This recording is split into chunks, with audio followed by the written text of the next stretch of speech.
بسم اللہ الرحمن الرحیم۔ السلام علیکم دوستو، نور اسلام چینل پر خوش آمدید۔ دوستو آج کی اس ویڈیو میں ہم آپ کو مسجد نبوی شریف کی تعمیر اور مواقعات مدینہ کے حوالے سے آگاہ کریں گے۔ آگے بڑھنے سے پہلے آپ لوگوں سے گزارش ہے کہ ہمارے چینل کو سبسکرائب کریں، لائک کریں، بیل آئیکن کو کلک کریں اور دوستوں کے ساتھ شیئر کریں تاکہ ہمارے آنے والی ویڈیوز آپ احباب تک بر وقت پہنچ سکیں۔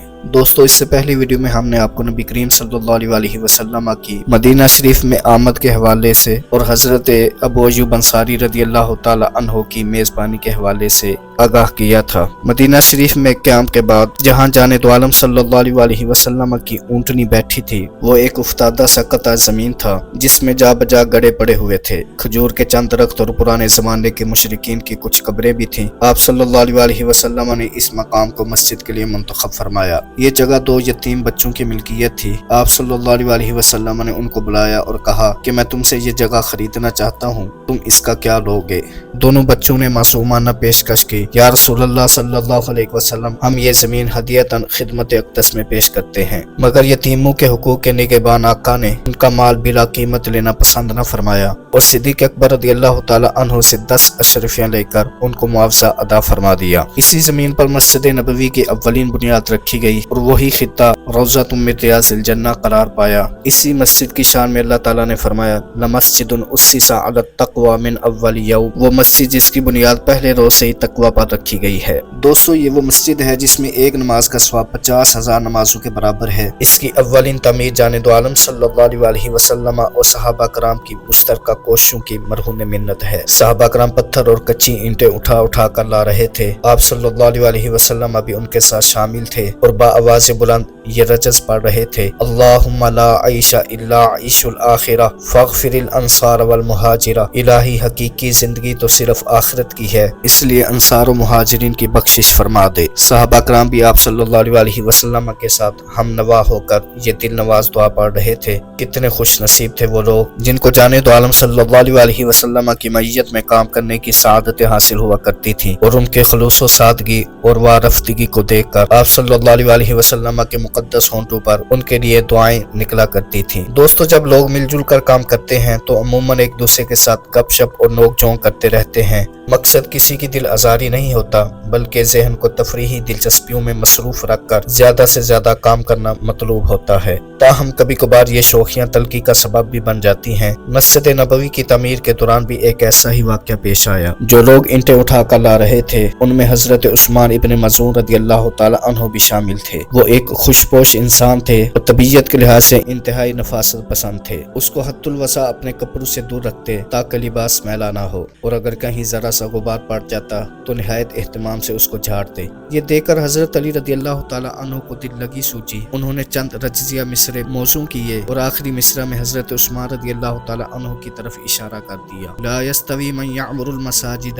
ویتعب فیہا قائما وقاعدا ومن یرا عن التراب حائدا، وہ شخص جو مسجد تعمیر کرتا ہو اور اٹھتے بیٹھتے اس سلسلہ میں جد و جہد کرتا ہو، اس کے ساتھ وہ شخص کبھی برابر نہیں ہو سکتا جو مٹی سے جان بچاتا پھرتا ہو۔ حضرت عمار ابن یاسر رضی اللہ تعالی عنہ ایک سادہ لو صحابی تھے۔ انہوں نے حضرت علی رضی اللہ تعالی عنہ کو یہ پڑھتے سنا تو خود بھی پڑھنا شروع کر دیا، یہ جانے بغیر کہ اس میں حضرت عثمان رضی اللہ تعالی عنہ پر تعریض ہے۔ حضرت علی رضی اللہ تعالی عنہ اور حضرت عثمان رضی اللہ تعالی عنہ تو خاندانی وجاہت و شرافت کے لحاظ سے ہم پلہ تھے، جبکہ حضرت عمار رضی اللہ تعالی عنہ ایک آزاد کردہ غلام تھے اور کسی اعتبار سے بھی حضرت عثمان رضی اللہ تعالی عنہ کے ہم مرتبہ نہ تھے۔ اس لیے حضرت علی رضی اللہ تعالی عنہ کی بات کا تو حضرت عثمان رضی اللہ تعالی عنہ نے برا نہ منایا، مگر حضرت عمار رضی اللہ تعالی عنہ کا تعریض کرنا ان سے برداشت نہ ہو سکا۔ چھڑی اٹھائی اور نہایت غصے کے عالم میں حضرت عمار رضی اللہ تعالی عنہ سے بولے، یہ کس پر چوٹیں کر رہے ہو؟ اس حرکت سے باز آ جاؤ ورنہ میں اس چھڑی سے تمہارے چہرے پر چوٹیں لگاؤں گا۔ حضرت عمار رضی اللہ تعالی عنہ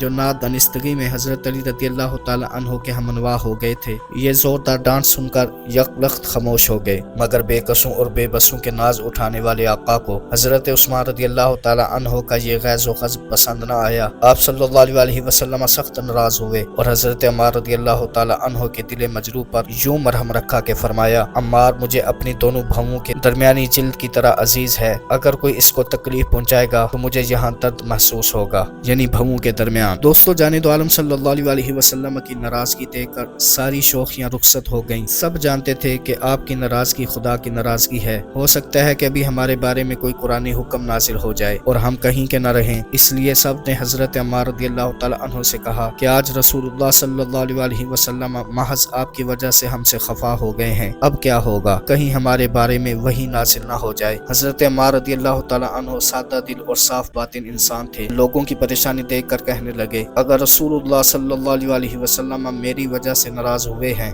تو میں ہی آپ کو راضی بھی کر لوں گا۔ اسی وقت جانب عالم صلی اللہ علیہ وسلم کی خدمت میں حاضر ہوئے اور لہجے میں انتہائی بے چارگی سمو کر عرض کی، یا رسول اللہ صلی اللہ علیہ وسلم دیکھیے نا، آپ کے صحابی میرے ساتھ کیا کر رہے ہیں۔ جانب عالم صلی اللہ علیہ وسلم نے حیرت سے پوچھا، کیا کرتے ہیں؟ یا رسول اللہ صلی اللہ علیہ وسلم خود تو ایک ایک اینٹ اٹھاتے ہیں اور مجھ پر 2 اینٹیں لاد دیتے ہیں، اس طرح تو یہ مجھے مار ڈالیں گے۔ حضرت عمار رضی اللہ تعالیٰ عنہ اپنے شوق سے 2 اینٹیں اٹھاتے تھے، کوئی ان پر لاتا نہیں تھا، اس لیے آپ کے اس الزام پر جانب عالم صلی اللہ علیہ وسلم کے چہرے پر بشاشت آ گئی اور حضرت عمار رضی اللہ تعالیٰ عنہ کے بالوں سے غبار جھاڑتے ہوئے ارشاد فرمایا، نہیں، یہ تمہیں نہیں مارنا چاہتے، تمہیں تو ایک باغی گروہ قتل کرے گا۔ جانب عالم صلی اللہ علیہ وسلم کے روئے انور سے ملال کے بادل چھٹتے دیکھ کر سب کی جان میں جان آئی اور دوبارہ ہم تن کام میں مصروف ہو گئے۔ دوستو، تعمیر شروع ہوئی تو سب سے پہلا پتھر جانب عالم صلی اللہ علیہ وسلم نے اپنے دستے مبارک سے رکھا، دوسرا پتھر صدیق اکبر رضی اللہ تعالیٰ عنہ نے، تیسرا فاروق اعظم رضی اللہ تعالیٰ عنہ نے، چوتھا عثمان غنی رضی اللہ تعالیٰ عنہ نے اور پانچواں حضرت علی المرتضیٰ رضی اللہ تعالیٰ عنہ نے رکھا۔ جب اس ترتیب کے بارے میں جانب عالم صلی اللہ علیہ وسلم سے سوال کیا گیا تو آپ صلی اللہ علیہ وسلم نے فرمایا، ہؤلاء الخلفاء من بعدی، یہ لوگ میرے بعد میرے قائم مقام ہوں گے۔ دوستو، انہی دنوں یہ ماما کا رہنے والا ایک معمار جس کا نام طلق تھا اتفاقاً مدینہ آ گیا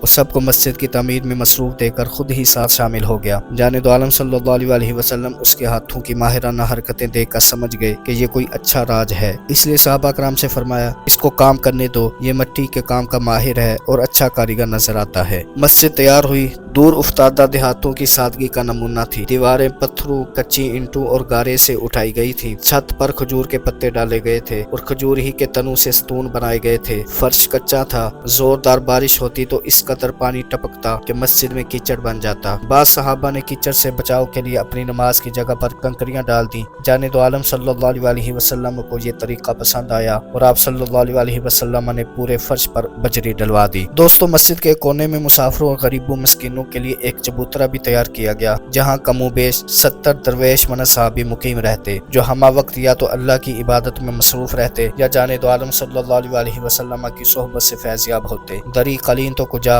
مسجد میں کوئی چٹائی تک نہ تھی، تو جہاں کا سلطان ننگی زمین پر بیٹھ کر اپنے اصحاب کو جہاں گیری و جہاں بانی کے آداب سکھاتا تھا اور اسی کنکریوں بھرے فرش پر اپنی تابناک حریری پیشانی رکھ کر گھنٹوں اپنے رب کے ساتھ مصروف راز و نیاز رہتا تھا۔ دوستو، مسجد کی تعمیر سے پہلے ہی دونوں ازواج مطہرات حضرت عائشہ اور حضرت سودا رضی اللہ تعالی عنہما مدینہ طیبہ پہنچ چکی تھیں، اس لیے مسجد کی شمالی جانب ان کے لیے بھی 2 حجرے تیار کیے گئے۔ مسجد کی طرح یہ حجرے بھی کچے تھے اور ان کی چھتیں اس قدر نیچی تھیں کہ کھڑے آدمی کا ہاتھ بآسانی چھت تک پہنچ جاتا تھا۔ حجرے تیار ہو گئے تو جانب عالم صلی اللہ علیہ وسلم حضرت ابو ایوب انصاری رضی اللہ تعالی عنہ کے گھر سے ان میں منتقل ہو گئے۔ دوستو، مدینہ طیبہ کو یثرب اس لیے کہا جاتا تھا کہ اس کی آب و ہوا انتہائی خراب اور مضر صحت تھی، جو بھی اس شہر میں داخل ہوتا تھا عموماً وبائی بخار میں مبتلا ہو جایا کرتا تھا۔ حضرت صدیق اکبر رضی اللہ تعالیٰ عنہ، حضرت بلال اور حضرت عامر رضی اللہ تعالیٰ عنہما بھی اس کی لپیٹ میں آ گئے اور کئی دن تک ان کو شدید بخار آتا رہا۔ ایسے میں ان کو صاف ستھری فضا اور صحت مند آب و ہوا والا مکہ بہت یاد آیا۔ اس ارض مقدس کا ایک منظر ان کے تصور میں ابھرتا اور ان کو تڑپا دیتا۔ جب درد فراق شدت اختیار کر جاتا تو پرسوز گیتوں میں ڈل جاتا۔ حضرت بلال رضی اللہ تعالیٰ عنہ کس درد بری لے میں پڑھ رہے تھے، الا لیت شعری هل ابیتن لیلۃ بواد وحولی اذخر وجلیل وهل اردن یوما میاہ مجنۃ وهل یبدون لی شامۃ وطفیل۔ ہائے کاش کیا اب کبھی مجھے وادی مکہ میں رات گزارنا نصیب ہو سکے گا، جہاں میرے چاروں طرف